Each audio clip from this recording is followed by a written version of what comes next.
Retired. Now what? That's a question I've been sitting with a lot lately.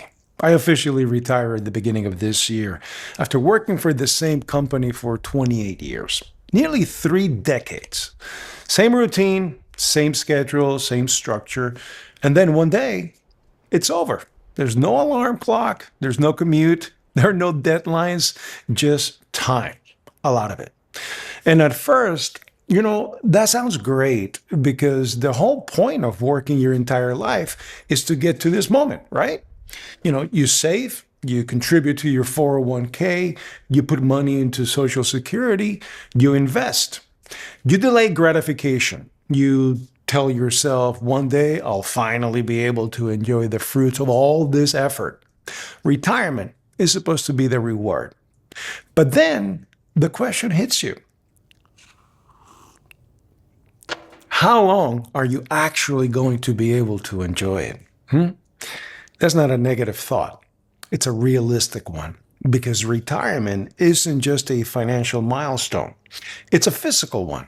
And for most people, nobody ever really talks about that part. We spend decades planning financially for retirement. We meet with advisors, we match the markets, we worry about inflation, we run the numbers.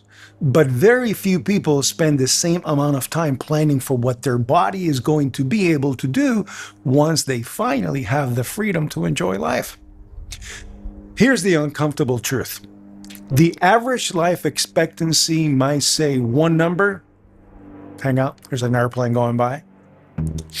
But the quality of those years tells a different story, a very different story.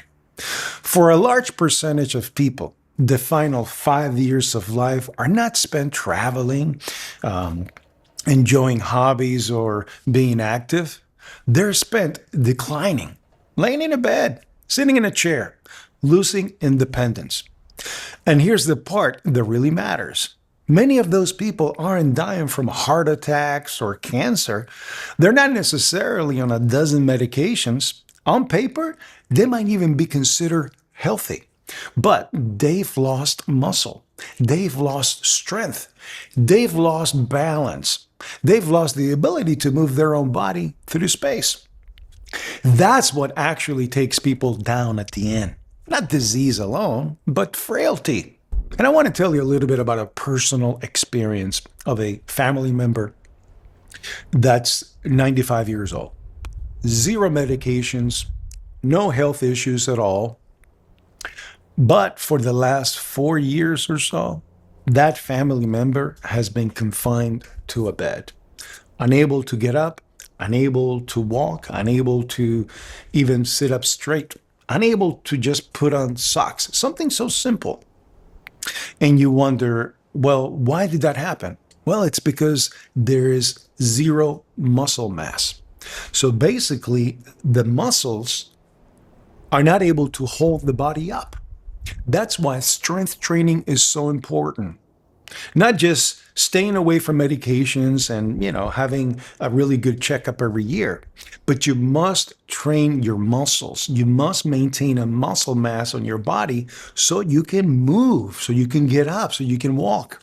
May not be that important right now, but 20, 30 years from now, it's going to make a big difference. It's so important. And right now, it's not too late to start. Muscle loss doesn't make headlines, but it quietly destroys independence. If you can't get up from a chair, if you can't walk confidently, if you can't catch yourself when you stumble, your world gets very small, very fast. And once that happens, everything else follows. So when I ask, retire now what? I'm not talking about boredom. I'm talking about purpose, because retirement isn't the end of responsibility. It's the beginning of a new one. The responsibility to take care of the body that's going to carry you through the years you've worked so hard to earn.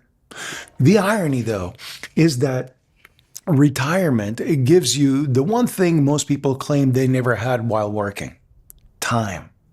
And time is the one excuse that disappears completely once you retire. You don't need to train like an athlete. You don't need to chase personal records. You don't need to punish yourself in the gym, but you do need a daily structure that supports health, strength, and mobility. Because without structure, days drift. And when days drift, habits fade. The goal isn't to turn the clock back. That's fantasy. That's BS. The goal isn't even to slow it down. The real goal is to make that clock tick longer with quality. To extend the number of years where you can move, think clearly, travel, play, and live independently. That starts with how you use your time each day. A simple daily routine doesn't have to be complicated, guys. It just has to be consistent.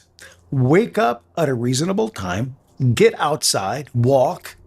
Movement first thing in the morning does more than just burn calories. It wakes up your joints. It tells your nervous system that your body is meant to move. It sets the tone for the day. Strength training doesn't have to be long or extreme. A few focused sessions per week using controlled movements, maintaining muscle, protecting joints. Strength is insurance. Every pound of muscle you keep is a buffer against injury, against falls, against loss of independence. Flexibility and mobility matter more now than they ever did before. Because you want to be flexible for the sake of it, but because stiffness limits movement, and limited movement leads to compensation, pain, and eventually inactivity. A few minutes a day spent maintaining range of motion pays dividends for decades. Nutrition becomes simpler, not harder. Eating enough protein to support muscle, avoiding constant snacking, paying attention to how food makes you feel, not just how it tastes. You don't need perfection. You need consistency. And then there's the mental side of retirement, which nobody warns you about. When work goes away, identity can take a hit. Fitness and health routines provide structure, goals, and a sense of progress. They give you something to build instead of something to lose. This phase of life isn't about shrinking. It's about maintaining capability, being able to say yes when opportunities come up, traveling without fear, playing with your grandkids, getting up off the floor without thinking twice about it. You work too hard for too long to spend your retirement trapped in a body that won't cooperate. So retired? Now what? Now you build a routine that respects the years behind you and protects the years ahead. You move daily, you stay strong, you stay flexible, you stay engaged, not because you're afraid of aging, but because you want to age on your terms. That's what this channel is all about. Not hype, not extremes, just practical, sustainable ways to make sure the time you earn is time you can actually enjoy. In the next videos, I want to talk about what that routine actually looks like. Strength, mobility, and daily structure. So retirement doesn't quietly take more from you than it should.